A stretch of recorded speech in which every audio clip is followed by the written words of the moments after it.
Nous avons une grande question que nous avons déjà élaborée ensemble à Ashkelon, mais j'aimerais revenir dessus pour approfondir le sujet. C'est cette fête de Purim très ambiguë qui, accompagnée de 4 à 5 mitzvot, nous éloigne complètement de la notion du judaïsme réellement parlant. C'est-à-dire que toute la Torah nous a été donnée pour que nous connaissions et sachions faire la différence entre le blanc et le noir, le bien et le mal, comme on en avait parlé à Ashkelon la dernière fois.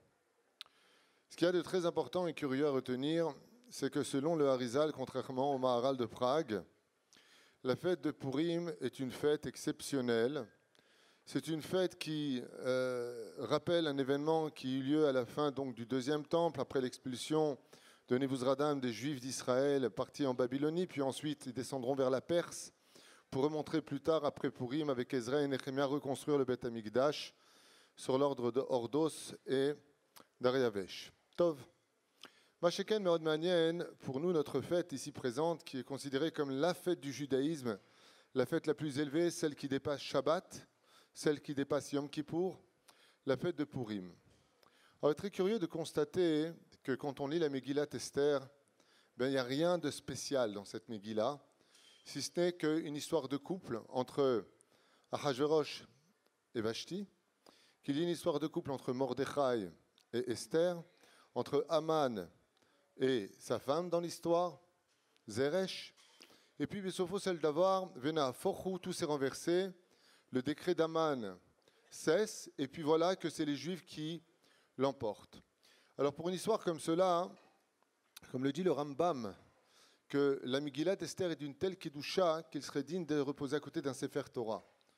Aval, au niveau de l'histoire de Purim, le Tachles, non seulement on n'y voit pas une seule fois le nom d'Hachem, comme vous le savez, comme d'ailleurs dans le Shir HaShirim, non seulement on ne voit pas le nom d'Hachem, mais avec tout le respect que je vous dois, le miracle est dur à constater dans le Tachles. Ce n'est pas la sortie d'Égypte, ça s'est ouvert en 12 ponts, il y a eu 10 plaies, il n'y a rien eu. Il y a juste une histoire d'un personnage qui se prend pour le roi, qui prend la malchoute alors qu'il n'était qu'un écuyer, Haman qui n'était qu'un petit coiffeur, et puis voilà qu'il monte au pouvoir, épousant la fille de Dariavesh, l'ancien conquérant, et puis donc il s'appelle Vashti, et puis voilà qu'il devient roi, il devient puissant, il récupère l'or du Beth Amikdash et l'équilibre du Beth Amikdash, comme vous le savez, et puis il décide de faire un michté qui va durer 180 jours, en habitant, bien entendu, les 127 pays qu'il dirigeait à cette époque, pour venir constater sa richesse. Comme le dit le Midrash, quand les Juifs, y compris invités à ce festin, finissaient de manger avec des couteaux et des couverts en or, ils les jetaient à la poubelle et on leur resservait d'autres couteaux et d'autres couverts en or massif, pour dire que l'or et l'argent étaient d'une telle dimension chez Achashverosh qu'on pouvait se permettre de jeter de l'or par terre, de les mettre à la poubelle, tellement sa richesse était grande. Et puis voilà que d'un coup, dans cette histoire de Purim, pour ceux qui ne le comprennent pas, ils n'en viennent pas qu'à se vanter de leur richesse, mais aussi de la beauté de leurs épouses, car dans les festins des non-juifs, il n'y a pas de festin qui ne s'accompagne pas de débauche par la suite. C'est pour cela que les Chachamim nous disent faire attention de ne pas servir du vin à une femme. Pourquoi ? Parce que le vin rapproche les cœurs, et donc nous avons tout ce traité dans cette Megillat Esther qui démarre avec Vashti qui se fait pendre, comme il lui a dit, va te faire pendre. Donc il va la pendre sur le conseil d'Haman, on l'a bien compris.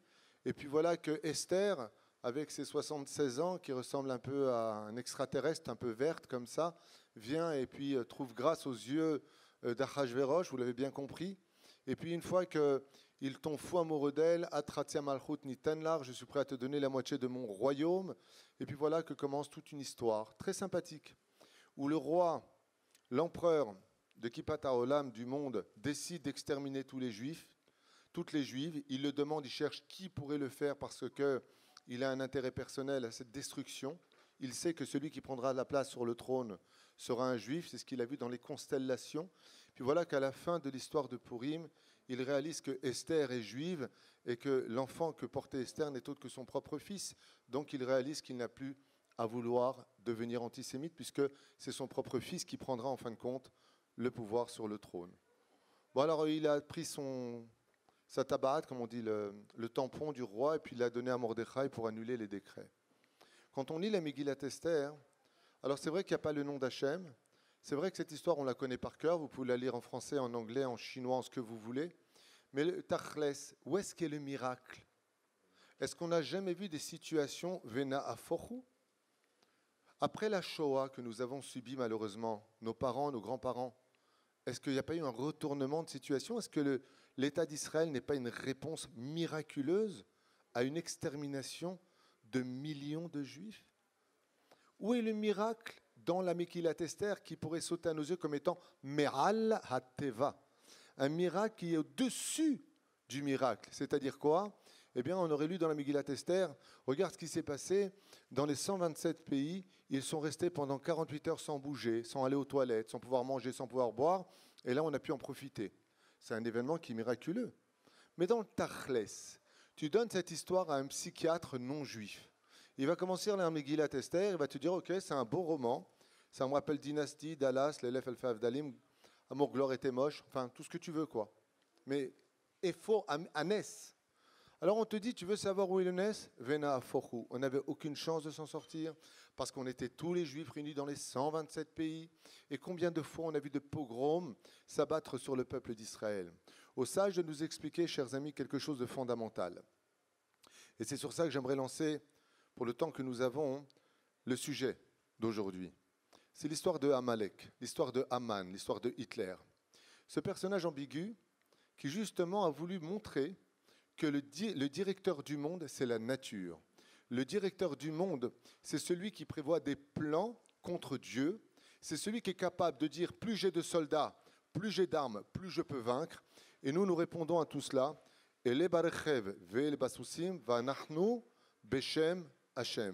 Vous venez avec des chars et des tanks, mais nous, on vient avec Hachem. Les sages nous disent que tout le combat de la Megillat Esther et d'atteindre une dimension que nous ignorons encore aujourd'hui. Prenons le cas, comme le dit le Ben Ishraï, de la vie du juif de tous les jours. Quelqu'un va travailler, et puis à la fin du mois, il va prendre son chèque. Est-ce que c'est quelque chose de naturel, ou est-ce que c'est un miracle de prendre son chèque quand on a travaillé? Naturel, grave erreur. Moi, quand j'étais jeune en Israël, j'ai fait ma alia. Après mon service militaire, j'ai travaillé, j'ai jamais été payé. C'est où l'usine qui fermait, ou moi qui devais partir avant de prendre ma paye. Pendant 5 occasions, je n'ai pas été payé. La 6e fois où j'ai travaillé, j'ai eu mon chèque. J'ai dit, ah, miracle, Baruch Hashem. Prenons un autre exemple. Marcher à reculons ou en avant, c'est un miracle ou c'est naturel? Demandez à ma mère. Après l'homme de fer, la dame de cœur, sur un fauteuil roulant. Ma mère, que Dieu la bénisse, quand elle voit quelqu'un marcher, elle peut vous dire, Rabbi, qu'est-ce que tu as comme miracle tous les jours? Le Ben Ishraï nous dit que le plus grand miracle de la création de Dieu, c'est d'aller aux toilettes. Il dit, vous ne vous rendez pas compte la force extraordinaire d'une nourriture qui passe par la bouche, dans l'œsophage, qui arrive dans un estomac, qui décide d'envoyer la dose d'acide précise qu'il faudra pour diluer la nourriture. Ensuite, elle descend dans le foie. Le foie, ma foi, qu'est-ce qui se dit? Il dit, bon, Coco, toi, tu vas là. Toi, tu vas dans les boyaux. Toi, tu bouges pas. Pas trop longtemps. Une fois que c'est fait, ça descend dans l'intestin pour certaines substances. Le reste est envoyé dans le sang avec une puce ordinateur qu'on ne connaît pas, qu'on ne dirige pas. Et tout ça va nous faire vivre. Et ce qui n'est pas bon va être éjecté. Le Ben Ishraï te dit, si tu suivais, ouais, la gdoula, la chokhma, c'est pour ça que dans la bracha d'aller aux toilettes, qu'est-ce qu'on dit? Asher yatzar et adam bechokhma, ovoravo nekavim, nekavim, chalulim, chalulim, galouy veyadoua. Qu'est-ce qu'on dit? Galouy veyadoua. Il est connu, on le sait de toi, Hachem, que le miracle d'aller aux toilettes, c'est quelque chose qui dépasse l'entendement. Et nous, quand on va aux toilettes, qu'est-ce qu'on fait? Tu m'excuses 2 secondes, je vais juste aux toilettes. Ok, je reviens. Le Ben Ishraï dit, si on était conscient du miracle de pouvoir aller aux toilettes, d'être capable de manger, d'être capable de voir. Vous avez déjà regardé la vue, comment elle est? Quand on regarde quelqu'un, les oculistes vous disent, les médecins, que toutes les images que nous observons sont toutes à l'envers. C'est-à-dire, normalement, là, vous êtes sur le plafond. La warik. Là, normalement, dans la vue, avec mes yeux, vous êtes tous à l'envers. Seulement, il y a derrière la rétine un miroir qui va refléter l'image de l'autre côté pour que mon cerveau vous voit à l'endroit. On n'est pas conscient. L'histoire d'Aman et d'Amalek, comme l'explique le rabbi de Lubavitch et d'autres commentateurs, c'est de faire croire que celui qui dirige le monde, c'est la nature. Et c'est pour ça que cette histoire n'a pas de miracle dévoilé. mais que tous les miracles de la Megillat Esther sont cachés dans une notion qu'on appelle en yiddish Kaot Rabbi. C'est Kaot Rabbi. Ça veut dire quoi? Juste au moment où Mordechai y passait Kaot Rabbi par la cuisine, il a entendu les deux Perses en train de faire un plan, juste à ce moment-là, Ken, juste un plan contre Ahashverosh, le roi. Juste à ce moment-là. Il serait passé 1 minute avant, 1 minute après, il n'aurait pas pu sauver l'histoire d'Israël. Kaot Rabbi, Esther, la verte, ouais, elle ne mange pas, elle ne se parfume pas, elle ne participe pas à rien pendant 6 mois à droite, 6 mois à gauche dans la maison des femmes, Bet Anashim. Elle arrive devant Ahashverosh et lui, il la voit, il se transforme en loup de Texaoui. Aouh! T'as trouvé qu'une vieille? T'as trouvé qu'une verte pour pouvoir tomber amoureux? Akadosh Baruch Hu, il dit Yesh la chut shel chesed. Si vous observez bien la Gemara, ce qu'elle dit et les événements des 127 pays, c'est un fou qui a écrit cette Megillah. Il n'y a rien de logique dans la Megillah. Il n'y a rien qui tient. Depuis quand une femme de 76 ans qui a une martienne, elle va plaire au roi qui a toutes les femmes du royaume? De quoi est-ce qu'on parle? Velachen omrim lanu chazal, que toute la gdusha du peuple d'Israël, c'est d'être capable de vivre que le naturel a autant de pouvoir que le surnaturel. Et c'est pour cela que la fête de Purim, nous disent les Chachamim, sera une fête, comme le dit la Gemara, qui même après la venue du Mashiach dans le Olam Haba, cette fête perpétuera. Et pourquoi? Une réponse très simple et très belle. Tout simplement parce que quand nous arrivons à l'apogée finale d'une des fêtes juives les plus magnifiques du judaïsme, la fête préférée des femmes, tampongex, ça récure, ça dégraisse et ça fait briller sans rayer. Pessah. Quand vous arrivez à Pessah, la fête préférée des femmes, pourquoi? C'est l'occasion d'ouvrir les albums, de voir comment les enfants ils ont grandi, de changer les matelas, de changer les tapis, de changer de changer tout ce qu'il faut changer. Bekitsur Velaïnian. Pourquoi cette fête-là? La Gemara nous dit quand viendra le Melech HaMashiach Be'ezrat Hashem, Pessah sera comme une allumette allumée devant le soleil. Est-ce qu'on peut voir une flamme d'allumette devant le soleil? Non. Et Sukkot, et Shavuot, et les fêtes juives. Chazal, ils te disent, on va les laisser comme étant, allez, tu sais quoi, on va pas s'en débarrasser, sauf une fête. Il y a une fête qui restera gravée dans le cœur de tous les juifs, une fête qui persistera à exister dans le Olam Haba. Laquelle? Purim. Pas dire que c'est une fête qui nous saoule, mais il y a quand même quelque chose à découvrir. Pourquoi cette fête-là a-t-elle la primauté sur la sortie d'Égypte? Ouvrez bien grand vos oreilles. Parce que le Créateur du monde, il dit, tu sais quel est mon problème? Si tu as besoin que je te fasse 10 plaies, ouais, c'est comme le mec qui dit à sa femme, chérie, je vais me déguiser en roi Salomon pour Purim. Tu m'amènes 1000 femmes? Sa femme lui a répondu, tu ferais mieux de te déguiser en pharaon, je vais t'amener les 10 plaies. Yeshanu Pomatzav, à la fête de Pessah, où on nous raconte, et on raconte aux enfants, raconte à tes enfants comment je me suis montré à Nivelo Malach, à Nivelo Saraf, à Nivelo Shaliach. C'est moi, Hachem Pikotbou, regarde, je suis là. Weinik, Louni. On arrive après les 10 plaies, sauf, la Torah nous fait aller à la Koteret. Vayaminu Bashem, Uve Moshe Avdo. La mer, elle s'ouvre en 12 ponts. Chaque tribu passe dans son pont. La manne descend du ciel alors que le pain vient de la terre. L'eau qui vient du ciel, elle vient du rocher de Myriam. Et comment ça s'appelle? Le masgan naturel avec les nuées de gloire. La nuée de gloire le jour, la nuée de feu la nuit. Eh bien, heureusement que vous allez croire en moi, il dit Hachem. C'est fatigant, ça. Heureusement que maintenant, vous allez voir que j'existe. Mais dans la Megillah d'Esther, Hachem, il a fait en sorte que tout le monde pourrait traduire cette Megillah de telle façon à ce que tu as ta façon de la traduire dans tes 70 langues, dans ta pensée. Quand tu lis la Megillah d'Esther, bon, c'est mignon, quoi. C'est l'histoire d'une reine, comme on l'a dit tout à l'heure, avec un mec bourré, le Gilgoul de Souhélène. Voilà, quoi. Il est amoureux d'elle, l'amour est beau, l'amour n'a pas de raison. Et puis, les Juifs sont sauvés grâce à Dieu. Mais il est où Hachem? Il n'y a même pas son nom, il n'y a pas un seul miracle surnaturel. Il te dit à Kadosh Baruch Hu, qu'est-ce qu'il y a de plus grand? Quand Hachem se dévoile chez toi ou quand c'est toi qui es capable de dévoiler Hachem? Zot Hashela Gdosha. Si maintenant moi j'ai travaillé, c'est normal que je prenne un chèque. Si maintenant je vais cuisiner, c'est normal que j'arrive à prendre ce que j'ai préparé à manger. Une fois, le Baal Shem Tov Zatzal, qui avait pas une darga d'Emouna, mais qui avait une darga de Bitachon. Bitachon, quelle différence il y a entre l'Aïmouna et le Bitachon? Je vous le dis en 2 mots. L'Aïmouna demande une ishtadlut, c'est-à-dire un effort à faire. Celui qui a du Bitachon en Hachem, il n'a même pas à faire d'ishtadlut. Et le Baal Shem Tov, le Besh Takadosh, il avait un tel niveau de Gdusha que lui ne faisait pas d'ishtadlut. Pas la peine de faire d'ishtadlut. Qu'est-ce qu'il a dit à sa fille une fois, alors qu'ils arrivaient dans la ville de Kouchta en Turquie, la veille de Pessah? Il lui a dit à sa fille, il n'avait pas un kopek sur lui, il a dit à sa fille Odélia, il lui a dit, Odel, pour Pessah, je voudrais de la demhot, je voudrais, bon, il a fait tchouva, je voudrais, il a fait la liste de Gefel Tefish, de Gefel Taras, ce que tu veux. Top, très bien. Maintenant, ils sont arrivés dans une chambre, il n'y avait pas de chaise, pas de table, pas de bougie. Il lui a dit à sa fille, n'oublie pas d'allumer les bougies à l'entrée de la fête. Elle lui dit, ok papa, Be'ezrat Hashem. Il lui a dit, Barour, Akol Be'ezrat Hashem. Chez les Tunisiens, Be'ezrat Hashem, Bet Ain He, c'est les lettres de Bli Ainara. Velachen, qu'est-ce que fait le Baal Shem Tov? Il s'en va avec le sourire, il trouve la Beth Knesset, il prie avec eux. Quand il rentre pour le Seder de Pessah, en ouvrant la porte de cette petite auberge, il y trouve une table magnifique dressée avec les chandeliers en argent, le gefilte fish avec sa tronche comme ça, qui l'attend, et tout le repas, tout ce qu'il avait demandé était prêt.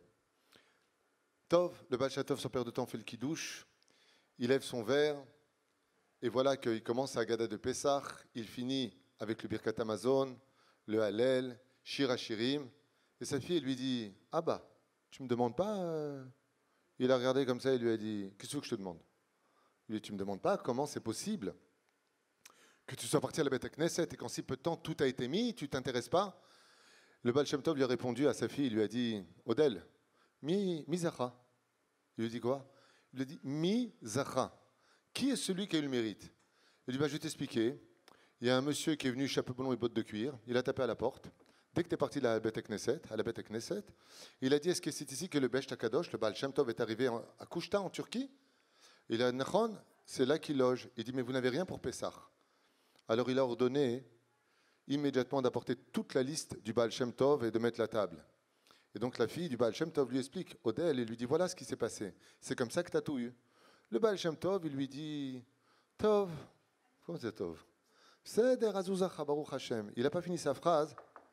On tape à la porte. Odel se lève pour ouvrir la porte à cet inconnu et qui est devant lui? Ce richissime qui cherchait le Baal Shem Tov. Il lui embrasse la main, Vodara, Shalom Aleichem, quel mérite de vous voir et tout ça. Il lui dit, écoute, moi j'aime pas les dettes. Tu m'as rendu un grand service, tu m'as mis une belle table dressée, l'Irvot Pessah. Demande-moi une chose et je te l'accorderai. Il lui a dit, ce richissime, voici 20 ans que je suis marié avec ma femme, on n'a pas d'enfant, je ne veux pas me séparer d'elle. Il lui a dit, Ben Zachar Hashana Litraot. Il doit étudier la Torah, un Lozman. Ben Zachar Hashana. L'autre ici mis à danser, Yahliliway, Yahliliway. Il est parti, il a annoncé à sa femme, on a un Ben Zachar Hashana. Et il y a une bat-kol qui sort dans la chambre du Baal Shem Tov et qui lui dit à ce moment-là, Oilach Baal Shem Tov, malheur à toi Baal Shem Tov, qui vient de renverser les mondes et qui n'aura pas de monde futur. Le Baal Shem Tov, quand il entend ça, il est comme un fou. Il prend sa fille Odel et il danse avec elle. Nous, on ne danse pas pendant Yom Tov, les Sfaradim, ni Shabbat. Les Ashkenazim, selon le Rama, ils ont le droit de danser. Là, le Memshum et Akenmana, l'Ochoshishim, ils n'ont pas ce problème de danser. Alors, ils se sont mis à danser. La fille lui a dit, Odel, elle a dit, ah bah, il y a une voix qui vient de t'annoncer que tu n'as plus de monde futur. Et toi, tu danses? Il a répondu, le Baal Shem Tov, Vadaï. Il lui a dit, toute ma vie, j'ai dit à Hachem, qu'est-ce que je peux faire pour te prouver que tout ce que je fais pour toi, c'est sans intérêt. Et maintenant qu'on m'annonce du ciel que je n'ai pas d'Olam Haba, je vais servir Hachem encore beaucoup, beaucoup plus. Parce que c'est ce que j'ai voulu toute ma vie prouver à Hachem. Dès qu'il a fini sa phrase, il y a une bat-kol qui lui a dit, Ashrecha, Rabbi Israël ben Eliezer, Sheata ben Olam Haba. Il y a une bat-kol qui est sortie qui lui a dit, Ashrecha, bonheur pour toi, Baal Shem Tov, qui est héritier du monde futur. Et lui, il a dit, oh mince. Il lui a dit, Ribono Shel Olam, pour moi, ça ne change rien, le salaire, pas le salaire. Zelo Mashaymanien Oti, c'est pas ce que moi je recherche. Ce que moi je recherche, c'est de te servir. Pourquoi je vous raconte cette histoire? Parce que l'histoire de la Megillat Esther, c'est justement comme elle le dit elle-même, Mégalé Seter. Est-ce que tu es capable de me dévoiler? Tandis que tout le système d'Amalek, c'est de l'écarrer à Adam, de nous rendre froids comme la nature peut être froide, c'est-à-dire de pouvoir expliquer les choses à travers le goral, à travers le mazal, à travers toutes sortes de choses qui sont prévues dans les constellations qui font partie du monde de la nature, comme le précise Rachid dans la création du monde de Bereshit. Et Dieu créa les mazalot, les shtam esrei chodashim bashana. Velachen, nous avons quelque chose, vena afochu, nous avons quelque chose d'extraordinaire, c'est de comprendre que si on est capable de soulever les événements de la vie, alors on est capable de dévoiler Hachem. L'histoire de la Megillat Esther ne se traduit pas simplement comme on l'a dit dans le Olam Haba. Je vous l'ai déjà dit. Si on a une fête de Pessah qui arrive vers nous, cette fête c'est extraordinaire. On a raconté à nos enfants le Walt Disney, l'élève Alpha Avdalim, des miracles qui eurent lieu. 613 miracles en tout et pour tout eurent lieu entre la sortie d'Égypte et la mer Rouge. Okay? Ce que vous lirez dans les Mishnayot. Aval Slichaim Kol HaKavod. Mais si tu as besoin que je me montre à travers tellement d'événements, Vayamin Vashmoshe Avdo, alors où est ton srout? Où est ton mérite? Puisque je me suis montré.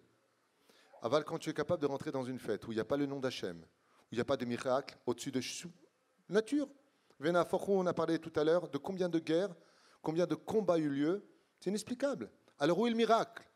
C'est le seul moment de l'histoire où le peuple d'Israël peut faire ses commentaires sur les miracles de la Megillat Esther. Chaque maison devra trouver lui-même comment Hachem apparaît dans la Megillat Esther. Comment Akadosh Baruch Hu, il a fait en sorte de nous dévoiler. Et à quoi ça nous sert? Vous allez comprendre tout de suite. Le minhag de se déguiser à Purim, c'est un minhag selon certains poskim qui vient des Komarim, qui vient d'Avodah Zarah, selon d'autres, il n'y a aucun problème de le faire. On ne rentre pas dans cette marloquette. Mais il y a quelque chose à retenir et à comprendre. Comme je l'ai dit ce matin dans mon shiur au Kollel, j'ai dit, donnez-moi des raisons pourquoi on se déguise où est-ce qu'on a des références du guédisement dans la Torah? Alors, Baruch Hashem, tout le monde a répondu. Yosef Hatzadik, quand Yaakov est venu devant son père, déguisé en Esav. On a plein d'exemples. Adam Arishon qui a pris le corps, qui a déguisé son âme. Il y a plein d'exemples. Mais à quoi sert ce déguisement? Le déguisement de Purim que nous allons traverser au niveau du mois de Hadar, Bezrat Hashem, dernier mois de l'année juive, eh bien, vient nous apprendre que tous les événements de nos vies, tout ce que vous vivez, par exemple, pour les belles-mères, les belles-mères. Aujourd'hui, quand tu dis à une belle fille, les belles-mères, ils voient les dents de la mère. Tu sais, l'aileron, là. Hef. Pourquoi? Regarde ce que dit Masechet, Sota, Bedaf, Mem, Tet, Amoudbet. Il y a aujourd'hui les Tsareno arabes. Il y a malheureusement, les Tsareno arabes, aujourd'hui, beaucoup de guerres dans les familles. Comme dit le Rabbi Lubavitch à la fin des temps, les Tsareno arabes, Amalek, qui n'existe pas qu'à l'extérieur. C'est un cours que j'ai fait hier à l'hôtel avec le groupe venu du Canada. Le Rabbi Lubavitch, il dit malheureusement, il y a aussi un Amalek pnimi qu'on appelle le Yetzerara. Et la Gemara dans Masechet Sota, madame, puisque vous avez l'air assez étonné, nous dit que les ennemis, à la fin des temps, viendront de ta propre maison. De ta propre maison aujourd'hui, de nos propres maisons à nous, viendront des gens qui nous feront plus de mal que l'extérieur. Et c'est ce qu'on vit. Malheureusement, des fois l'ennemi avant, il était à l'extérieur, les familles étaient plus unies. Vegam Katuv, Vekala, Kama Bechamota. Les belles filles à la fin des temps se lèveront contre les belles-mères. C'est la Gemara qui l'enseigne il y a 1800 ans, quitte à vous en déplaire. Mais la reine, et c'est un état de fait, je peux vous le dire, ça fait plus de 22 ans que je fais des shlom bayit, et Sharbe Malomar al-Zel et Tsareno Arav. Mais la reine, Be'ezrat Hashem, quand on est capable de dévoiler les événements, quand on est capable de voir par exemple quelqu'un, tu viens te garer, ce qui m'est arrivé tout à l'heure avant de venir, pendant 22 minutes on cherchait une place, tu viens pour te garer, on te prend la place. Tu viens pour te garer, c'est chutzpah, dit-elle. Chutzpah veut dire au-delà de toute parole. Chutz, la paix. Oui, mais moi, ce que j'ai fait, je vais laisser ma place. Vous savez pourquoi? Non, mais vous savez pourquoi? Parce que je me suis imaginé que c'était mon frère. Est-ce que j'aurais laissé ma place? Ça m'a fait oui. Alors je suis parti. C'est Péroucha Davar. Si je suis capable de voir à travers les paroles de ma femme, si je suis capable de voir à travers les événements que je traverse, si je suis capable de comprendre que tout ce que je vis n'est rien d'autre qu'un théâtre mis en scène par le Créateur du monde, alors je suis capable de perpétuer la fête de Purim toute ma vie durant. Si je suis capable de voir Hachem derrière les masques de la vie, donc de respecter ce que Hachem me demande, ne fais pas du Lachon Hara sur lui, ne fais pas du Motzi Shem Ra, essaye de voir au-delà de ce que tes yeux t'ont montré. Pourquoi? Parce qu'en réalité, le masque d'Hachem durant toute l'année, c'est les événements que nous traversons tous. Tout ce que nous avons vécu. À un tel point que les Mekoubalim nous disent que quand un homme partira de ce monde, il ten din vecheshbon. Il dit, mais c'est din vecheshbon. Din sur ce qu'il a fait, cheshbon du bitul Torah, machelo tirtse. Il y a un très beau Mahamar qui est rappelé dans le Kavayachar, et dans d'autres livres qui dit comme ça. Il dit que quand l'homme il partira de ce monde à 120 ans, Hachem il lui dit, tu te rappelles celui-là que je t'ai envoyé, avec qui tu as eu un conflit? Qu'est-ce qu'il dit? Et qu'est-ce qu'il dit? Tu sais, relou, c'était Roland à la base son nom, mais après c'est devenu relou. Oui, tu te rappelles quand je te l'ai mis en face de toi? Et la Neshama, elle répond à Hachem, comment ça tu l'as mis en face de moi? Il lui dit, je t'explique. Comme je devais te juger sur une avéra que tu as faite, et je ne peux pas juger si ce ne l'est selon comment toi tu te comportes, je t'ai envoyé un relou pour voir comment tu allais réagir. Est-ce que tu vas t'énerver?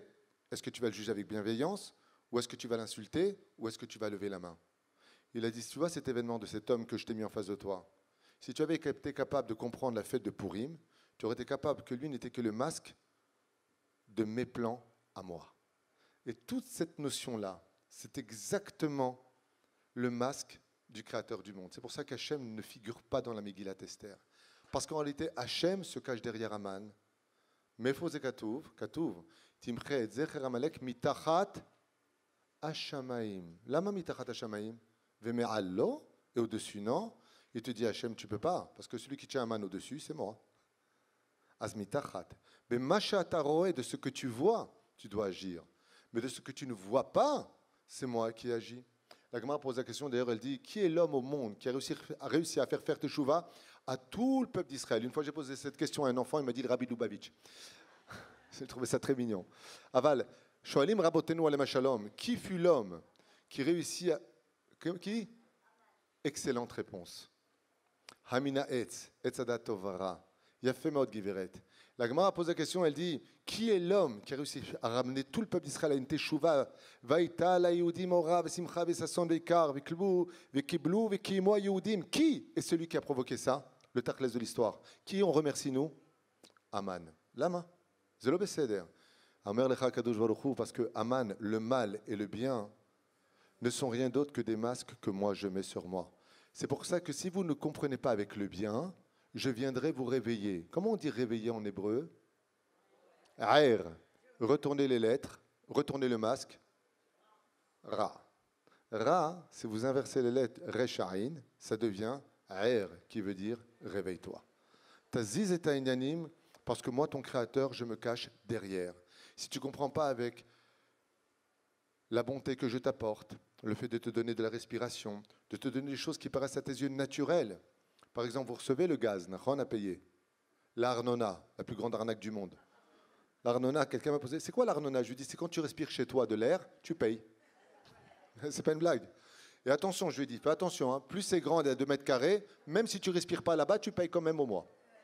Ça s'appelle l'Arnona. Je lui dis, est-ce que tu as déjà reçu une facture de Dieu pour l'air que lui t'envoie dans la stratosphère ou dans l'atmosphère? Le créateur du monde, Baruch Hashem, Ishtabar Shemo Lahad, il nous envoie un monde naturel. Et dans le monde naturel, le créateur du monde veut qu'on le dévoile. C'est pour ça que cette Megillah extraordinaire a quelque chose de fantastique, a quelque chose d'exceptionnel. Vena Fochu. Est-ce qu'on est capable de soulever le problème et de voir qu'en réalité Hachem était miprinat kraot rabbi? Qu'est-ce que ça veut dire en arabe kraot rabbi, vous savez? Par la force de Dieu. Tous les événements qui eurent lieu sont venus par rapport à une situation où tout le monde s'est rendu compte à la fin que ses propres plans, Rabot Mahashavot Belev Ish, Vahatzat Hashem Hitakum. Tu peux faire des plans, tu vas préparer la potence pour Mordechai. Le créateur du monde, il te dit, pas de problème, voici le bois de cerisier, voici exactement ce dont tu as besoin. Tu as besoin de 25 mètres, Hamishim Amot. Vas-y, fais-la, tout se passe comme tu veux, mais ce que tu ne sais pas, c'est que tous tes plans vont se retourner tous contre toi. Vena Afochu. Ce n'est pas marqué Vene Sanes. Vena Afochu, c'est que le créateur du monde, il décide de renverser quand il le veut, si il le veut, où il le veut, une situation. Et c'est pour cela que nous, les Juifs, nous avons le devoir de rester toujours dans cette simcha, dans cette émouna. Et sachez une chose. Maintenant, ce que je vais vous dire, c'est un commentaire du Rabbi Lubavitch. Je ne suis pas Lubavitch, hein, qu'on se comprenne. J'ai beaucoup d'amitié pour les Breslev, les Lubavitch, pour la Torah de tous ces grands en Torah, mais je l'ai étudié sur Purim, donc c'est lui que je cite. Aomer Beshem Omro, Mevi Geoula Laolam, Shenemar Vatomer Esther Beshem Mordechai. Le Rabbi Lubavitch Zatzal, que son mérite nous protège, nous dit comme ça, hein, que Amalek, hormis le fait que ce soit un personnage hors du commun, tout son but à lui, ce n'est pas de lutter ni contre la Torah, ni contre le peuple d'Israël. Ça ne l'intéresse pas. Alors contre qui il lutte? Contre Hachem. Comme ça dit le Rabbi Lubavitch. Ce que veut Amalek, c'est atteindre Hachem. Pourquoi? Il dit Pachout, à Amalek, au niveau de la Torah, tu n'as rien à lui apprendre. Ou Yodea, comme Shekatov à propos de Bil'am, Veyoda Da'at Elion, ou Yoda mi Hachem. Ça veut dire que si même on venait dire à Amalek, regarde Akadosh Baruch Hu, il va te parler, il dit non, non, je ne veux pas qu'il me parle, je suis fâché contre lui. Moi, je veux l'atteindre. Alors pourquoi il s'en prend à nous? Quand tu ne peux pas atteindre une personne, d'après vous, imaginez que, Chas v'Shalom, quelqu'un veut atteindre des parents. Il n'arrive pas à les atteindre. Pour le faire souffrir, à qui il s'en prend? Aux enfants d'Israël. Comme ça dit Rabbi Lubavitch, il explique et il dit, étant donné que Amalek, lui ce qu'il veut, c'est renverser le nom d'Hachem, Yud Ke Bevav Ke. Lui c'est de scinder le Yud Ke qui est resté en haut, le Vav Ke du nom divin en bas. Ouais, dans le monde de Alma de Shikra, Alma de Chashecha, qu'on appelle dans la Kabbale le monde de l'obscurité, le monde du mensonge. Le nom de Dieu jusqu'à aujourd'hui n'est pas réuni. Kiyad al-Kesya milchama be'amalek, milchama al-Hashem be'amalek midor dor. Voilà ce que nous dit le verset.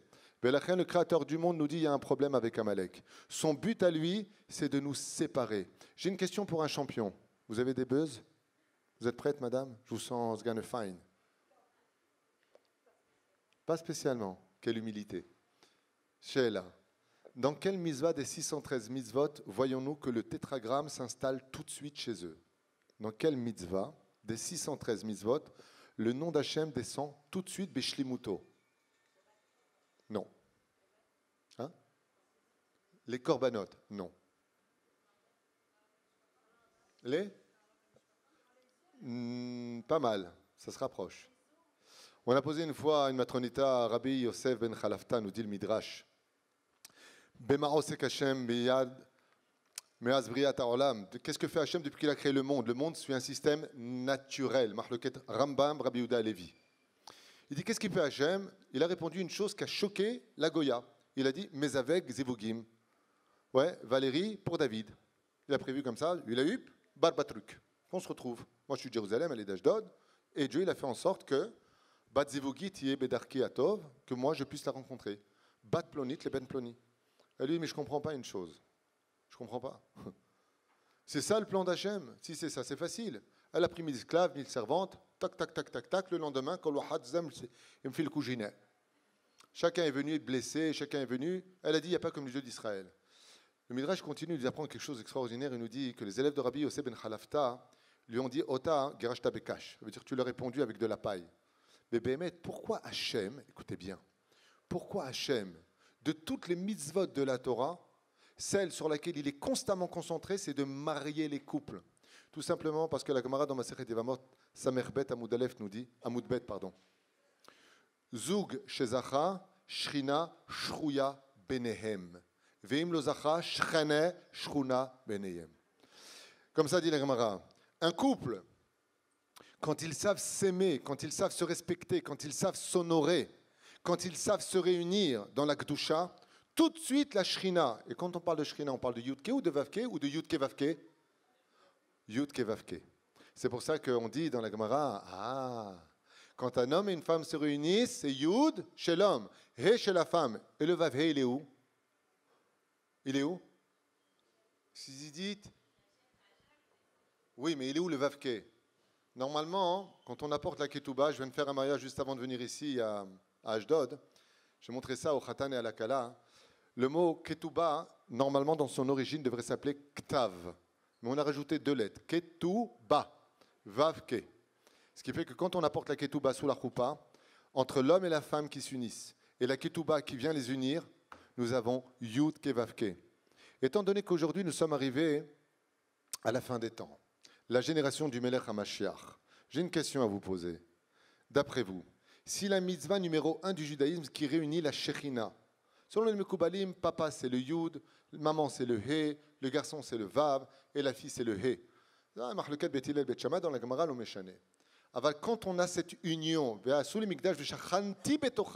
dans les maisons juives, dit Hachem, c'est vrai que je n'ai pas de Beth Amikdash, mais dans les foyers juifs, quand la femme et l'homme vivent dans une harmonie, un shalom, tout de suite la Shekhinah s'installe là-bas. ושכנתי בתוכם, בתוך ביתם של ישראל, שנאמר, מה טובו עליך יעקב משכנותיך ישראל, même si je n'ai pas de Mishkan, j'ai vos maisons, dit le Créateur du monde. ולכן, qu'est-ce que va faire Amalek d'après vous?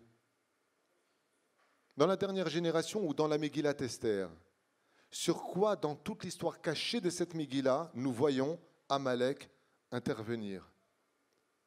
Le Créateur nous dit qu'Yad al-Kassia, le nom de Dieu, n'est pas complet. Le Kissé d'Hachem n'est pas complet. Donc, qu'est-ce qu'il va faire Amalek? Sur quoi il va s'en prendre Amalek? Il a fait divorcer Vashti, le Créateur du monde, de Achashverosh. Yallah, tfaddal, fil knif, va aux toilettes, toi Vashti, dégage. Mais de l'autre côté, il y a un prix à payer. Mordechai, qui était marié avec Esther, se retrouve voir de ses propres yeux sa femme partir dans une maison d'un homme impropre.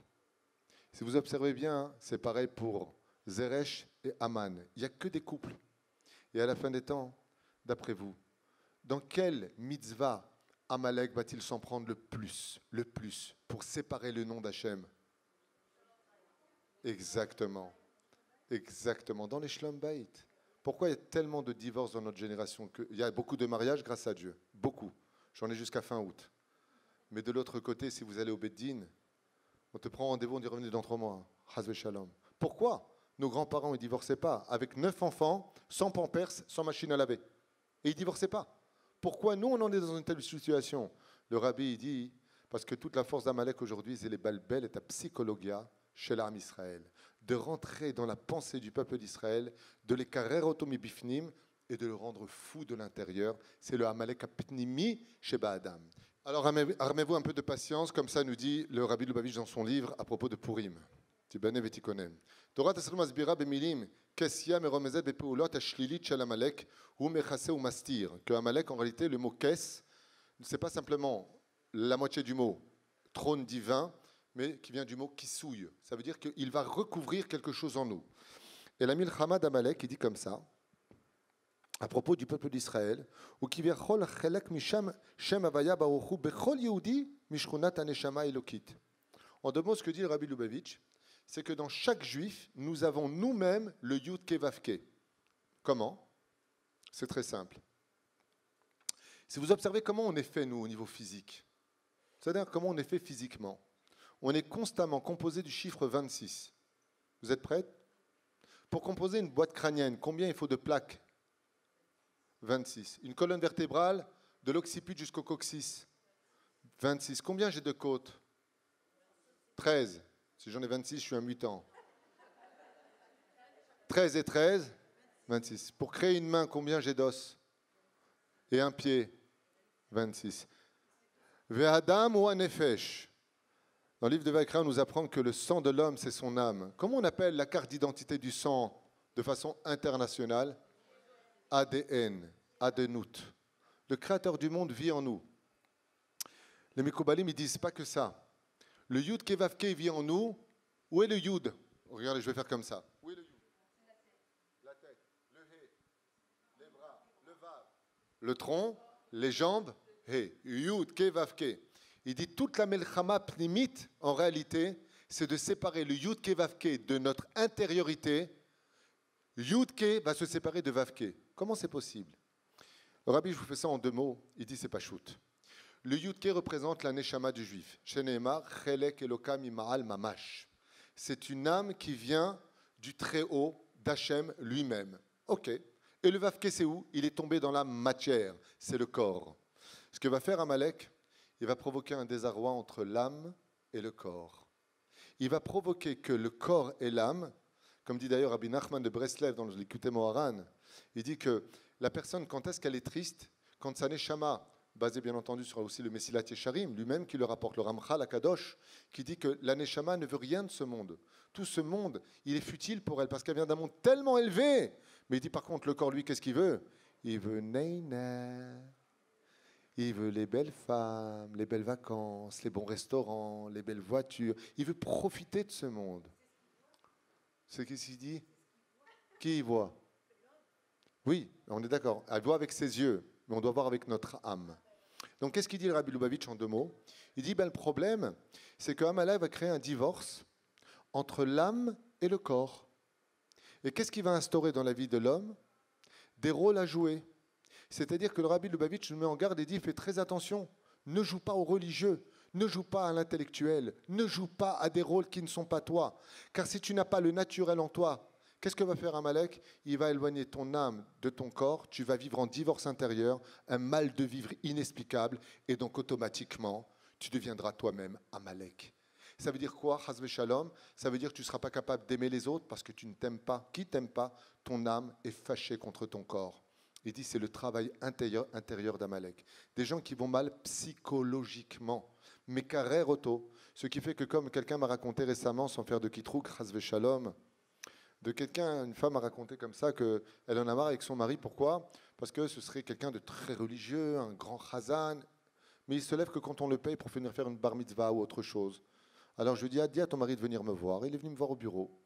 Et je lui ai dit, tu n'en as pas marre de ce que j'ai entendu? Je n'ai pas entendu son son de cloche. Alors je lui parle. Et ce monsieur me répond gentiment, c'est mon métier. Je lui dis, mais la Torah, ce n'est pas un métier. C'est un état d'âme, c'est une vie. Tout ce que veut Hachem de nous, ce n'est pas qu'on joue à des rôles. Balé, masque. Totsieta, tarposet azot. Retire ce masque, parce que le masque n'appartient qu'à un seul jour. Avant nous, on joue à des rôles. Le rabbi dit ici, à cause de cela, ça va créer un divorce intérieur qui va nous faire divorcer de toute notion, de ne même plus être capable de savoir où est le bien du mal et le mal du bien. À un tel degré que même si on vient nous raisonner, qu'est-ce qu'on dira? De toute façon, j'en ai rien à faire. Lama. Comment se fait-il, dit le Rabbi Lubavitch, qu'une personne peut aller à un cours en disant « Waouh, c'est super et tout » et alors Lo midrash haïkar, et la massé. Pourquoi est-ce que ça ne te bouge pas? Il dit parce qu'il a un divorce entre lui et son être intérieur. Aman a créé ce qu'on appelle un halal, un espace entre son âme et son corps. Ce qui fait que si moi maintenant, comme le Rabbi Lubavitch, le Rav Kook, le Rav Ovadia Yosef, le Rav Auerbach, le Rav Eliashiv, tous les Gdoléador, toutes ces grandes rabbinites, pourquoi est-ce qu'ils ont réussi à faire un travail si exceptionnel? Vous savez pourquoi? Parce qu'ils étaient mariés avec eux-mêmes.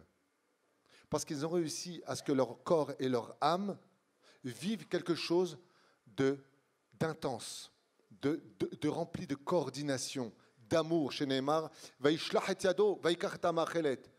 C'est évident qu'il ne va pas prendre la marchelette avec son pied, hein, Abraham. Il ne va pas lancer son pied pour prendre un couteau, non. Pourquoi tu as besoin de me le dire?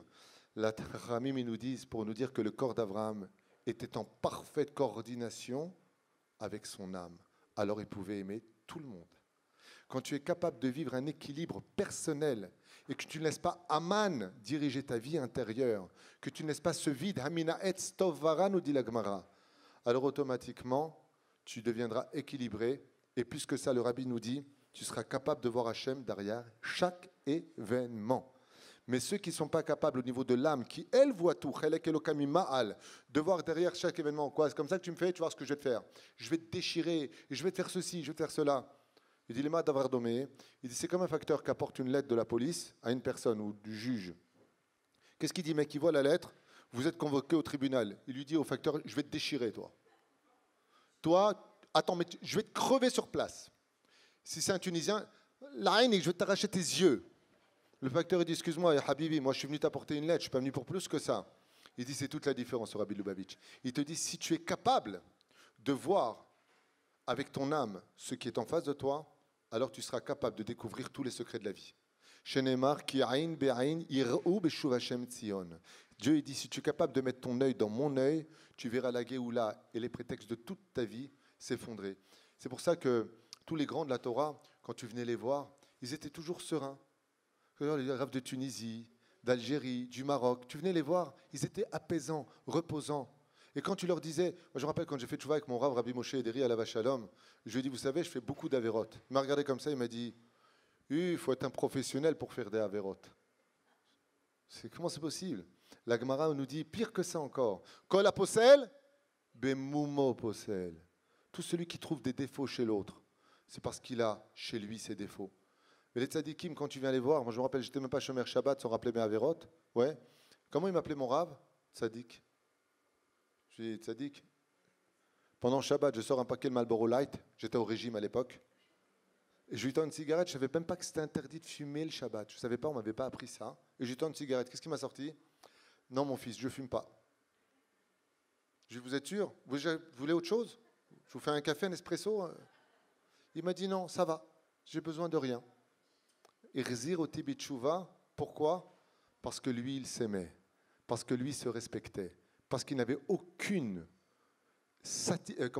doute dans sa vie qu'Hachem se cachait derrière chaque chose, chaque événement, chaque chose qu'il entendait. Le Zohar va plus loin que ça. Le Zohar, Mamash, il fait peur dans ce domaine. Il dit, tu sais, quand tu vas sur la route et que tu vois une charrette qui a fait un accident et que tu vois cet accident, ne crois pas que c'est du hasard. Si tu as vu cet accident de tes propres yeux, ça vient t'enseigner que cet accident, tu l'aurais mérité, mais que Dieu te met en garde. Donc fais un Teilim. Fais quelque chose parce que tu es en rapport avec ce que tu viens de voir.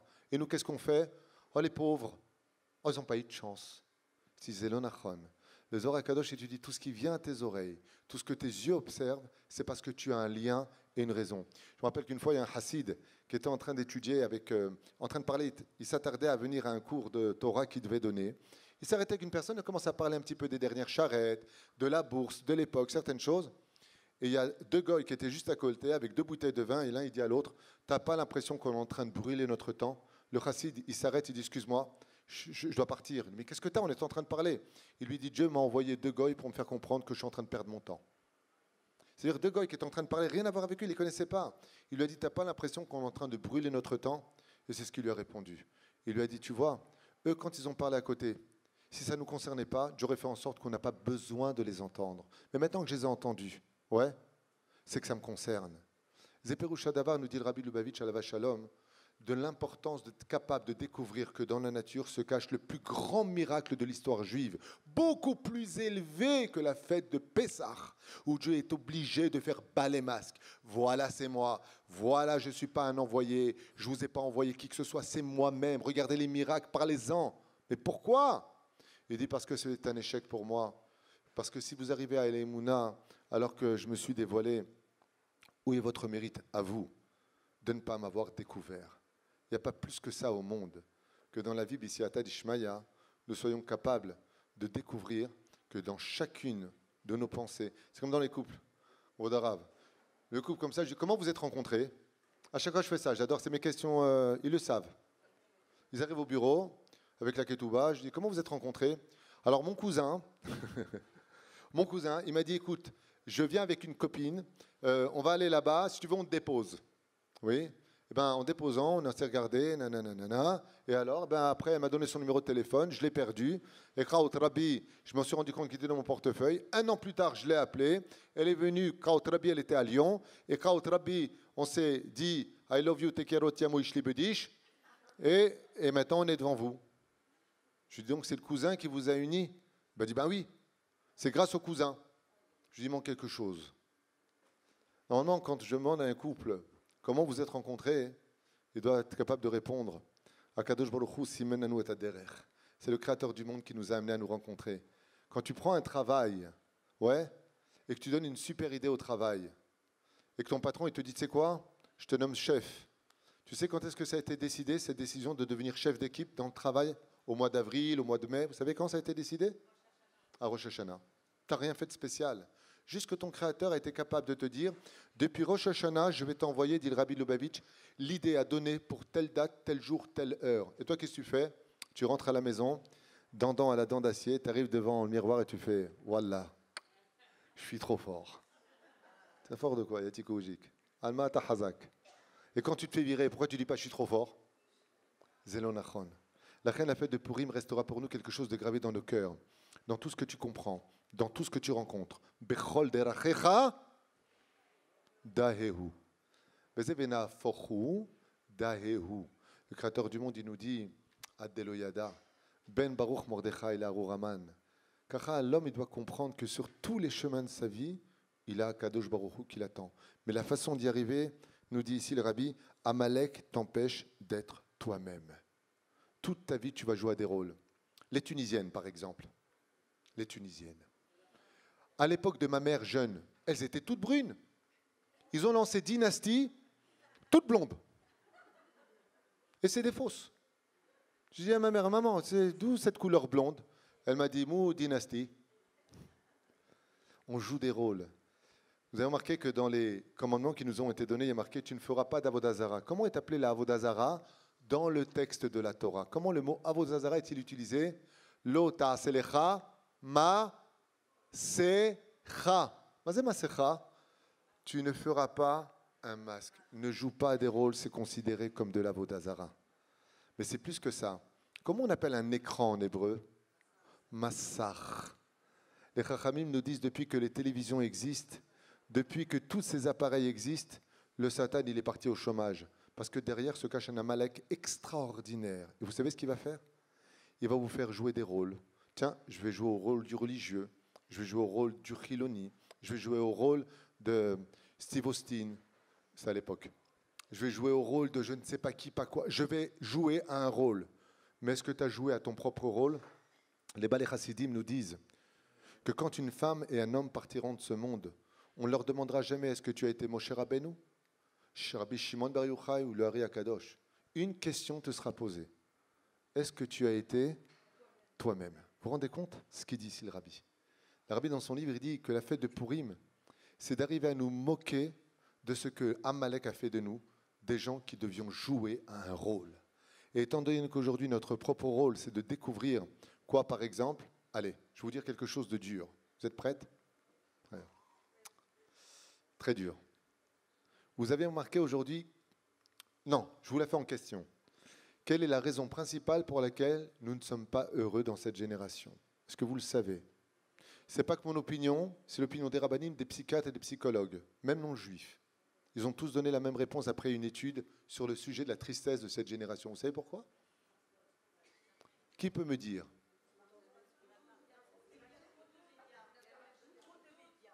Trop de médias. Ce n'est pas la question que j'ai posée. La question c'est, quel est l'obstacle principal à notre bonheur? Est-ce que vous le savez? Attendez. Attends. Qu'est-ce qu'il dit? Le sang, c'est pas mal, ça se rapproche. Ce n'est pas la réponse. Le sens qu'on donne à notre vie. Quelle est la raison principale aujourd'hui pour laquelle nous ne sommes pas heureux? Vous ne le savez pas? Hein? Le shefa, c'est pas mal, ça se rapproche aussi. Le doute, l'envie. La matérialité. Au contraire, un bon petit loto, la maison de JR, tu as Pamela comme femme, c'est bien. Elles sont toutes gentilles dans l'histoire. Maïesh. Alors je vais vous l'apprendre. Écoutez, j'ai compris ce que vous voulez dire. Les médias nous mettent Roger Giquel, on disait de lui qu'il avait toujours peur que l'avion s'écrase sur ses pieds. On est bien d'accord. Mais la raison première, hein? Presque. Vous êtes très proche. Bon, c'est bon. De toute façon, je n'ai pas de prix à vous donner, donc laissez tomber. Je vais vous dire pourquoi. La première raison de notre tristesse, c'est parce qu'on s'interdit d'être heureux. Je vais vous répondre tout de suite. Vous allez bien comprendre ce que je vais vous dire. Sans me présenter à vous, j'aimerais vous dire que ça fait aujourd'hui 22 ans que je reçois dans mon bureau des couples, des hommes d'affaires. Je fais du consulting, vous le savez, je ne veux pas rentrer dans les détails. Ok.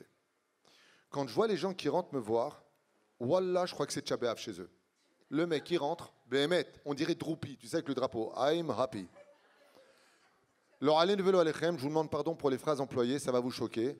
Je lui dis, comme je suis très rapide, je lui dis, Chaz v'shalom, ta femme est morte. Il me dit, Chaz v'shalom, tes enfants, il y a un problème. Barminan, je lui dis, tu m'as fait peur. Alors quoi? T'as perdu ton travail? Non. Alors c'est quoi le truc? Il y a un enfoiré au travail, punaise, il me pourrit ma vie. J'ai envie de lui mettre une tarte. Tu sais ce que c'est ce que tu es en train de me dire? Rabbi Nachman écrit dans son Likutei Moharan. Qu'est-ce qu'un homme riche? C'est celui qui, quand il rentre chez lui, il a un toit sur la tête, une femme pour l'accueillir et des enfants pour danser. C'est un homme riche. Ça veut dire que si vous avez bien compris de quoi est-ce qu'on parle, le massacre d'Avodazara, c'est de ne pas être capable de voir la réalité. Attends. La réalité. Attends. Encore une fois, je vous vire. La reine, c'est quoi la réalité? Je vais vous donner un exemple concret. Quelle est la maladie qui se soigne le plus ce jour-là, c'est le jour de Rosh Hashanah. Les poskim me posent une question mode maniennette. Écoutez bien. Normalement, quand on n'a pas ce qu'il faut, ça s'appelle Bishat Atrak. Pas Tatrak en tunisien, je rigole. Hein. Bishat Atrak, ça veut dire en cas de force majeure. Si je n'ai pas de chauffard, mais ça va tasser de raïta, d'accord? Je n'ai pas de chauffard. Normalement, il aurait été conventionnel que je prenne un chauffard en cuivre, en argent, en or, en ce qu'on veut. Non. Vous savez pourquoi? Parce que le créateur du monde, à Rosh Hashanah, il veut absolument qu'on vienne dans le monde du Emet. La Chotemet d'Hachem, c'est le monde de la vérité. Comme explique ici le Rabbi Lubavitch, il dit le créateur du monde ne reçoit réellement les prières des gens que quand ça vient d'un cœur de vérité. Chez Neymar, dans le 55e Teilim, Karov Adonai lechol koreav, lechol shaikraouhu be Emet. Vous avez bien, le roi David, attention, n'appelle pas avec un cœur mensonger.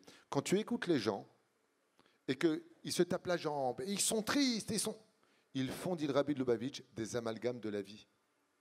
Un truc qui ne va pas selon leur plan à eux, et tout est à mettre à la poubelle. L'onachon. Prenons le cas d'une femme, je m'adresse à des femmes. Le cas d'une femme. Je vais me faire déchirer.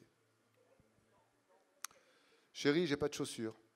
Voilà, tu ouvres son armoire, elle te tombe sur la tronche. Non, je veux dire, j'ai pas de chaussures noires avec des traits blancs.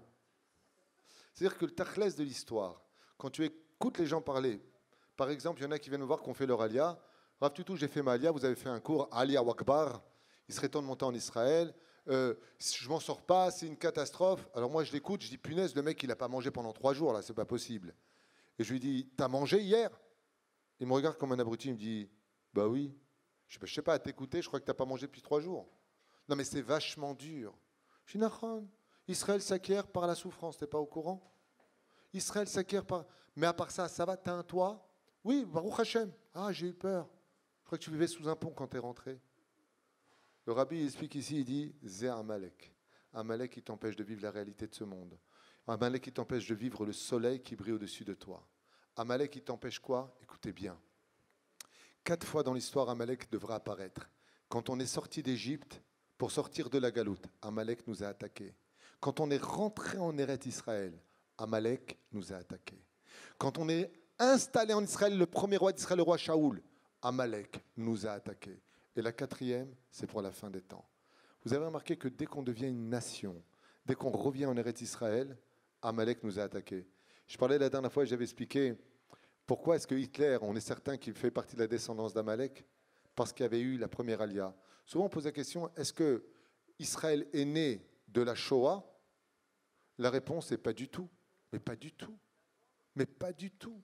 C'est pas parce qu'il y a eu la Shoah qu'il y a eu Israël, mais c'est parce qu'il y a eu Israël qu'il y a eu la Shoah. Parce que si on se réfère à Herzl, par exemple, décédé en 1917 avec son livre blanc, qu'est-ce qui s'était passé à cette époque, bien avant l'histoire même de la Première Guerre mondiale? Qu'est-ce qui s'était passé en Israël? Un flux de première alia en Eretz Israël. Vous regarderez dans la Torah, chaque fois qu'on quitte la galoute pour monter en Israël, c'est Amalek qui arrive tout de suite. De quoi a peur Amalek? Que nous devenions une nation, que nous soyons un peuple, que nous soyons unis. Et Amalek, qu'est-ce qui provoque? Le piroud. Il a séparé Yudke de Vavke. Quand est-ce qu'il arrive à instaurer nos cœurs de ne plus voir la réalité des miracles dans la nature? Quand nous-mêmes, nous sommes mefouzarim, c'est-à-dire dissous, haineux les uns des autres, quand on fait du lachonara, quand on se haït les uns des autres, étant donné qu'on va créer un halal, c'est-à-dire un vide, Amalek a le droit de s'installer dans le vide qui nous sépare. Les éperouches Adavar pour lequel, Bezrat Hashem, nous avons le devoir aujourd'hui de vivre une dimension qui est beaucoup plus grande que nos propres familles, beaucoup plus grande que nos propres nous-mêmes. C'est d'être conscient qu'en montant en Eretz Israël, nous ne formons pas une famille, mais une nation.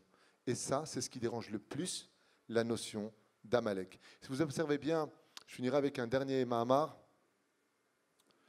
à propos d'un homme extraordinaire. Il s'appelait Ahmadinejad. Bon, il n'est plus au pouvoir aujourd'hui. Il est génial, ce mec. Il a pris toute l'économie de l'Iran pour fabriquer des bombes atomiques. Et tout son souci, avec tout le balagan qu'il a eu là-bas, c'était d'envoyer la bombe en Eretz Israël. C'est pas génial, ça? T'as un mec qui vit en Iran. Tout son souci, c'était d'envoyer la bombe en Eretz Israël. Vous savez combien il y a de juifs en Iran qui vivent? J'ai 2 avrechim à Jérusalem au Kollel. J'ai 3 kollelim Baruch Hashem à Ashdod et un kollel à Jérusalem. Ouais. Il y a 15 000 juifs qui vivent en Iran. D'après vous, ils vivent opprimés ou comme des riches sans aucun problème, pas d'antisémitisme? D'après vous? Ils vivent richement, ils ne sont pas intéressés à partir et personne ne les regarde dans les yeux.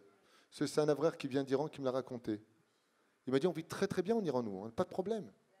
Pourquoi? Parce que Ahmadinejad, lui, il dit, j'ai pas de problème avec les Juifs si vous n'êtes pas en tant que peuple Am Yatsam et Mitzrayim. Tant que vous êtes des communautés à travers le monde, Amalek, ça ne le dérange pas Tachles. C'est quand vous décidez de devenir une nation que vous pouvez maintenant recréer ce qu'on appelle le noyau de la famille juive en tant que nation que Amalek intervient. Nous sommes sortis d'Égypte, Amalek nous a attaqués. Nous rentrons en Israël, Amalek nous attaque. Nous avons enfin un roi, Amalek nous attaque, le roi Shaoul. Et le rabbi de Lubavitch dit à la fin de temps, viendra Amalek. Quand? Quand on reviendra en Eretz Israël. Et c'est ce qu'on voit. Oui, madame. Vous voulez venir ici? Mais Pérouche Adavar, que Bezrat Hashem, si aujourd'hui on veut réussir, qui Ishechad Belevechad, à éteindre ce feu intérieur du Amalek, parce que je le répète une dernière fois, c'est vrai qu'il y a le peuple Amalek à exterminer, mais on ne sait pas qui il est réellement. Mais le Rabbi Lubavitch nous dit fait très attention. Pas que le Rabbi Lubavitch, on l'étudie ici dans le Sod HaChashmal. Il nous fait très attention, parce qu'en toi, il peut y avoir aussi un Amalek qui peut naître, de ta propre personnalité. Parce qu'Amalek lui-même peut faire teshuva. Qu'est-ce que sont devenus la descendance d'Aman, nous dit la Gemara? Qu'est-ce qu'ils sont devenus? Les maîtres du judaïsme, Yoshvim, Belishkat, Agazit. Waouh! Anilom Amin. Je vous explique en 2 mots. Quand on allait se faire juger devant les Dayanim, qui était assis sur les trônes? Là, c'est descendance d'Amalek. De là, les Chachamim nous disent Ad Deloyada, Ben Baruch Mordechai, les Harur Aman. Tu ne comprends pas qu'en réalité, cette notion de l'arbre de la connaissance du bien et du mal est si importante qu'elle vit dans chacun de nos cœurs. Yetzeratov et Yetzerara. Ne laisse pas le travail d'Aman continuer sur ta propre piste intérieure, sur ton intériorité. C'est pour cela que quand on tape et qu'on fait du bruit, une fois à la Beth Knesset, j'ai vu quelqu'un qui tapait comme ça. Je suis punaise, il va me casser le truc, lui, il est fou. Casser. Alors je lui ai dit, Tagid, il y a Takova itim la Torah? Il m'a dit non. Tu fais Shabbat Kilchata? Il m'a dit non. Je lui ai dit, tu sais, pendant que tu es en train de trapper, pendant qu'on dit Aman, Aman dans le ciel, il est mort de rire. Parce que si tu veux frapper sur Aman, alors commence à faire ce que le Créateur du monde attend de toi. Leshem, Yechut, Kutsha, Berechu, Shrinte, Betril, Urhimu, Urhimu, Uthilu, Leyahad Hashem, Yudke, Bevavke. Chaque fois que tu fais une mitzvah, au nom de Beshem Kol, vous avez remarqué? Beshem Kol Israël, Leyahada.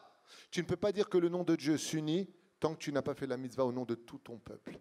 Parce qu'Amalek ne peut pas se vaincre à l'échelle individuelle. C'est un combat national. C'est un combat où seul quand on redevient une nation, Amalek commence à avoir peur, il attaque. Il veut nous attaquer pour quoi faire? Pour nous diviser, pour nous rendre différents les uns des autres et pour instaurer la pire des midas qui le concerne lui. Je finirai avec cette phrase, regardez Aman. Est-ce qu'il était avec une femme super belle, selon les Parchanim? Zeresh Shishto, il marche ma bzichla, c'était une bombe. Est-ce qu'il avait de l'oseille à en jeter par la fenêtre? Est-ce qu'il avait le pouvoir? Aucun problème. Est-ce qu'il avait des problèmes de santé? Que Dieu lui envoie le typhus et la méningite? Aucun problème. C'est une insulte tunisienne. Ouais. Il y a typhus ou méningite sur Aman. Et Marchemo. Ouais. Est-ce qu'il avait... Le mec, t'as tout. Tu as tout. De quoi tu te plains? Ta femme s'est mise monde. T'as de l'oseille à jeter par la fenêtre. Partout où tu vas, on se prosterne. Ma chaser lecha. Zé Amalek. Vous avez vu ce qu'a dit le Rabbi Lubavitch?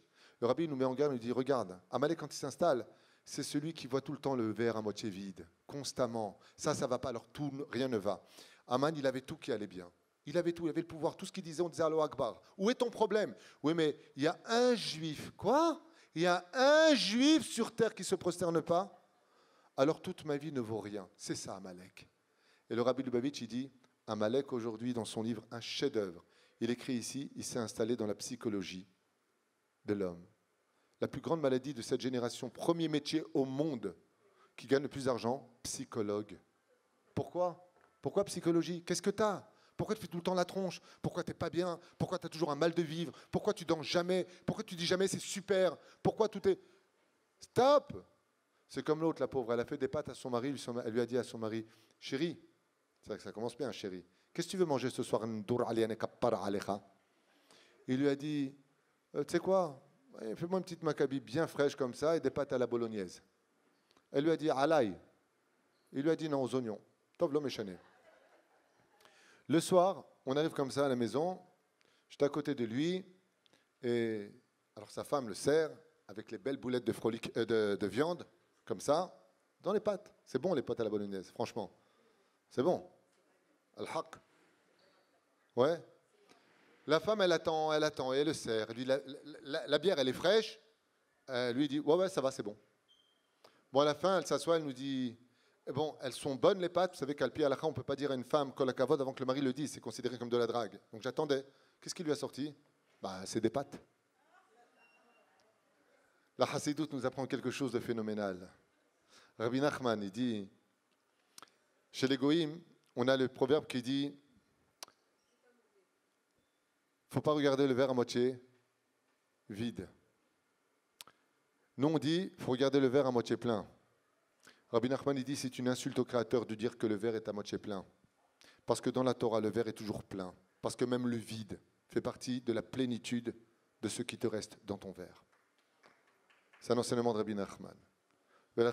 Une fois, Rabbi Moshe Deri Zatzal, que je cite aujourd'hui, de mémoire bénite, un jour a dit à quelqu'un, il est venu le voir à côté de moi, j'étais à côté de lui, il a dit, Rabbi Moshe, je paye trop d'impôts. Il lui a dit, Amen Alaï, que je paye des impôts. Alors il lui a dit, pourquoi? Il lui a dit, Habibi, si tu payes des impôts, c'est que tu as rentré de l'argent. Il lui a dit, mais vous vous rendez compte tout ce qu'on paye? Et il lui a dit, toi, tu ne seras jamais heureux. Il lui a dit, Lama, pourquoi vous me dites ça? Il lui a dit, parce que quelqu'un qui voit tout le temps ce qui sort, jamais ce qui rentre, c'est quelqu'un qui a du Amalek en lui. C'est l'histoire d'Aman. Quand on lit la Megillat Esther, on voit un homme qui est comblé. Tout ce qu'il fait réussit. Lâche le morceau, t'es bien.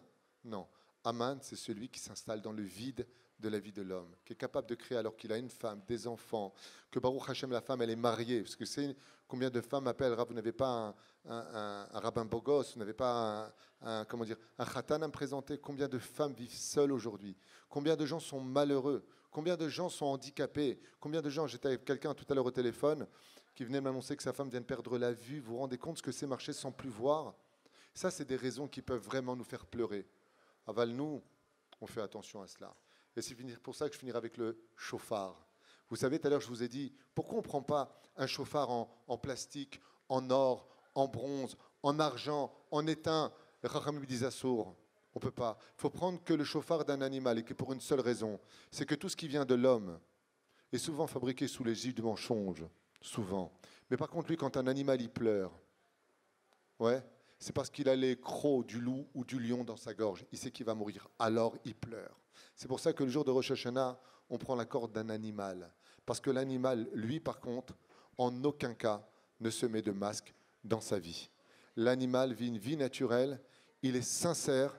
Il est lui-même. Il tue parce qu'il a faim. Il vient manger parce qu'il meurt. Mais il ne joue pas à des rôles.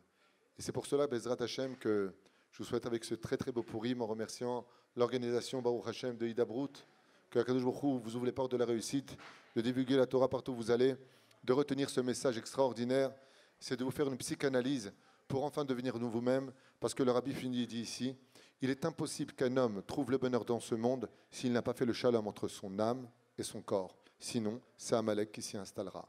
Le tétragramme vit dans la vie de chaque juif à la condition où il est capable de vivre toute sa Torah dans la itkromemut, dans l'enthousiasme, dans la chaleur des mitzvot et non pas vaïkarer à Amalek. Ken, Bekorecha est marqué là-bas sur ta route, il te rendra froid. Ma peroucha davar, qu'on ne mette pas tête finine comme une espèce de robot, qu'on ne met pas la tzedaka, une femme qui met le kisouille, qu'elle ne fait pas comme ça, ça me saoule. Non, si tu veux faire les mitzvot, comme dit le Ben Ishraï, je finis avec ça et je m'en vais. Vraiment, je me casse. Je vous le promets, je me casse. Le Ben Ishraï, je finis juste avec ça. C'est tellement important de l'entendre. Il dit, ne crois pas parce que tu as fait Shabbat, Tfilin, Tzedaka, Mitzvot, Maasim Tovim, tu auras un salaire pour ça. Chazve Shalom. Comme ça écrit le Ben Ishraï dans son commentaire sur Shir HaShirim. Ne crois pas que c'est pour ça que tu recevras un salaire. Mais la femme, elle arrive devant Hachem habillée de tsnoua. Et elle lui dit, voilà, j'étais tsanoua, j'avais le kisoui. J'ai respecté mon mari, je faisais des boulettes au couscous tous les vendredis. Poisson halemi, lequel? Et qu'est-ce que tu crois que tu vas avoir un salaire? Le Ben Ishraï te répond, mais Rabbi Tarfon, je t'ai créé pour faire Torah mitzvot. Alors sur quoi on reçoit le salaire? Les foum tsara agra. C'est selon la peine dans l'accomplissement de mitzvot que reçoit le salaire. Au Ben Ishraï, Rabbi Chaim, Yosef Chaim, il dit, non. Le salaire n'est accordé à l'homme dans les mitzvot que dans l'enthousiasme, la joie, le sourire qu'il a mis à les pratiquer. S'il est fait là-dedans, c'est sur cette notion qu'il recevra son salaire. Parce que les mitzvot, heureusement qu'il les a fait, sinon, ou bitel mitzvot assez des rabanan ou des roaïta. Mais la reine, c'est exactement ce que veut Aman. Nous rendre froid dans l'accomplissement. Tu vas où? Je vais à un cours. Tu mets quoi? Je mets les tefilines. Je donne la tzedaka. Oh le pauvre, donne-lui. Zelonachon. Shiniske venavin. Les tramem à des mitzvot. Tzav et ben Israël. Tzav l'shon zrizout, nous dit la Gemara, ainsi que Rashi. Fait les jours dans l'empressement. Regardez combien Aman s'est empressé, combien il a donné d'argent pour nous exterminer. Est-ce que nous, on est capable de donner autant d'argent pour vivre? Et c'est avec cette phrase que je vous dirai au revoir et vous remercierai, parce qu'on a beaucoup de choses à apprendre de la mouche. Vous avez vu une mouche, comment elle fait? Quand tu es en train de manger et que tu as une mouche qui vient te voir, mouche tsetse, qu'est-ce que vous faites?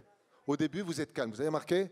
Que vous soyez marocaine, algérienne, tunisienne, on est tous calmes quand la mouche, elle vient. La première fois. Tu fais comme ça. Style, tu parles, il n'y a pas de problème. Qu'est-ce qu'elle fait, la mouche? Elle revient. Ah, Baud. Qu'est-ce que tu fais? Tu la renvoies. La troisième fois qu'elle revient, tu parles tout seul, même si tu es seul dans la pièce. Mais qu'est-ce qu'il y a alors? Tu me laisses? Tu te calmes, c'est une mouche. C'est pas un psychiatre. Au bout de la cinquième fois, qu'est-ce que tu fais? Tu veux la tuer. C'est ce qui a marqué. Si tu veux apprendre qu'il y est Tserara, il est comme une mouche ou comme une grain d'orge. Il lâche pas. Devant toi et derrière toi. Aman n'a pas lâché une seule seconde, jour comme nuit, quitte à se vider tous ses coffres pour nous mettre à mort. La question de Purim, c'est combien nous, on sera prêt à faire Torah Mitzvot dans l'enthousiasme, combien on sera prêt à aider les autres pour vivre. Sheniske Bezrat Hashem Lechaim Tovim Shalom.